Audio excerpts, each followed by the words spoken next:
আবার একটু করতালি দিন, আবার একটু করতালি দিন। মোহর মোহ করতালির মধ্য দিয়ে উন্মোচিত হলো আমাদের এই অনুষ্ঠানের স্মরণিকা।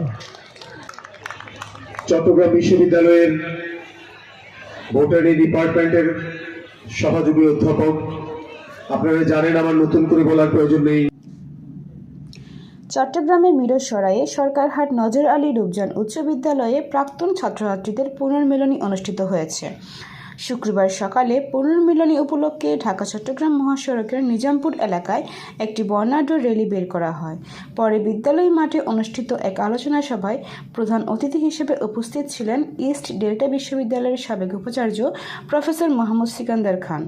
প্রথম পর্বে প্রাক্তন ছাত্রছাত্রী পুনর্মিলনী অনুষ্ঠানের আহ্বায়ক, সাবেক শিক্ষক প্রিয়তোষ নাথের সভাপতিত্বে ও সাবেক ছাত্র মাহফুজুল হক মনির সঞ্চালনায় আলোচনা সভায় অন্যান্যদের মধ্যে বক্তব্য রাখেন চট্টগ্রাম ইস্ট ডেল্টা বিশ্ববিদ্যালয়ের পরীক্ষা নিয়ন্ত্রক ও ফিনান্সিয়াল অ্যাডভাইজার প্রফেসর শামসুদ্দোহা, সরকারহাট নজর আলী রূপজান উচ্চ বিদ্যালয়ের সাবেক শিক্ষক গোষ্ঠবিহারী সাহা, প্রধান শিক্ষক বিশ্বজিৎ দে প্রমুখ। এই সময় বক্তারা বলেন, সরকারহাট নজর আলী রূপজান উচ্চ বিদ্যালয় 87 বছরের প্রাচীন বিদ্যাপীঠ। এই বিদ্যাপীঠের অনেক প্রাক্তন শিক্ষার্থী বর্তমানে দেশ ও বিদেশে সুনামের সাথে কর্মজীবন ও সামাজিক কর্মকাণ্ড চালিয়ে যাচ্ছে।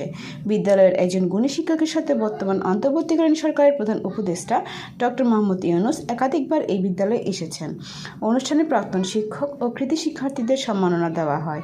পরে এক মনোজ্ঞ সাংস্কৃতিক অনুষ্ঠানে গান পরিবেশন করেন জনপ্রিয় কণ্ঠশিল্পী কুনাল।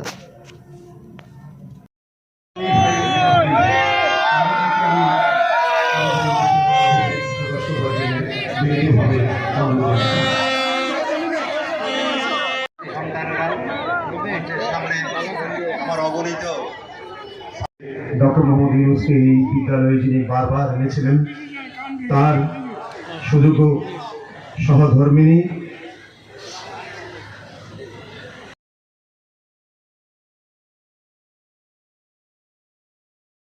সাথে যারা একীভূত ছিলেন, একাকার হয়েছিলেন, সেই তাদেরকে তারা হয়তো আমাদের মধ্যে বেঁচে নেই, কিন্তু তাদের সেই সোনার স্কুল, সোনার মাঠ, সোনার গাছপালা, পাখি ডাকা বোর সব কিছু মিলে যে আনন্দঘন একটা পরিবেশ সৃষ্টি হয়েছিল, সেই কথাটি আমি হৃদয় দিয়ে অনুভব করছি। তাদের উদ্দেশ্যেও আমি স্কুলের সবার পক্ষ থেকে আমি তাদের আত্মার মাগফিরাত কামনা করছি, এবং স্কুলে তারা যে অবদান রেখেছেন সেটা আমি নির্দ্বিধায় স্বীকার করছি। এই মহতী সম্মেলনে আমার কচি কাছারা নয়, এখন এটা বুড়ো হয়ে গেছে আমার চাইতেও। অনেকে আমি বলে আপনি এখনো তরুণ আছেন, আমি কি আছি আমি জানি না। আমি যে আজকে যে সময় আমরা এই